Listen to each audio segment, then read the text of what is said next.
I'm 29 years old and I think I'm wasting too much time. My whole life, I think I've been pretending to be a good, smart kid. My teachers or my classmates from school might not even remember me right now because I wasn't the smartest, not the troublesome kid, or maybe not the toughest kid in the batch. I was pretty average. When I was in 7th or 8th standard, my cousin got into computer engineering, and that's when we got our first computer at home. This also got me interested into the stream because I thought working on keyboards was very cool. 1 year into the engineering, I knew I wasn't the brightest kid, but I brute forced my way through it. I worked for a year in software development, didn't like the job, and it showed.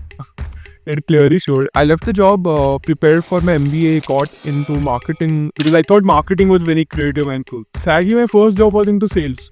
Did like it, switched within a year, got into digital marketing, which I always wanted to do. My idea of digital marketing was very different though. Performance marketing doesn't come very naturally to me. My brain is not the analytical one. But I kept trying. I kept trying to a point that I got good at something that I was not very naturally good at. It also comes from the place that I hate being told that I won't ever be good at something. And every time someone does it, I think it is my responsibility to prove them wrong. From there on, I think it was just, it will be a waste if I don't capitalize on the opportunities that I've gotten. Don't get me wrong, I'm one of the few people who say that they love their job. It's just that it still gets me very frustrated at times because I think I'm not doing enough. In the last couple of months, I've gotten offers from 5 top companies in the market, which means I'm doing something meaningful at work. In my current role, my clients are happy with me, my manager is happy with me.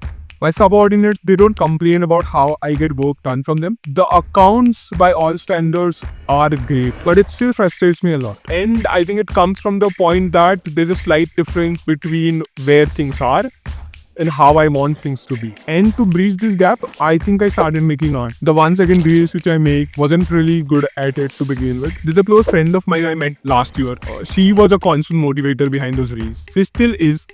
And if I tell her about this video that I'm making right now, she would probably get more excited than I am. But yeah, eventually I got good at those reels to a point that friends started reaching out to monetize those. And that's when I again fell in the same loop of doing things for others. I reached out to a couple of friends about it. The friend I mentioned earlier, she said that it is not an escape anymore if you put a price on it. Others just laughed it off. They said I'm suffering from success. These are first world problems. And I get why they are first world, but there's still problems that I need to address right now. Because honestly, I think everything is going great. What I'm getting is probably better than what I'm asking for, but it is still not what I want it to be. And being a stubborn kid, I think I want what I want. For now, I think I'll continue making those reels while I figure out what is frustrating me so much. And whenever I get time, I'll come back to this couch and crib about how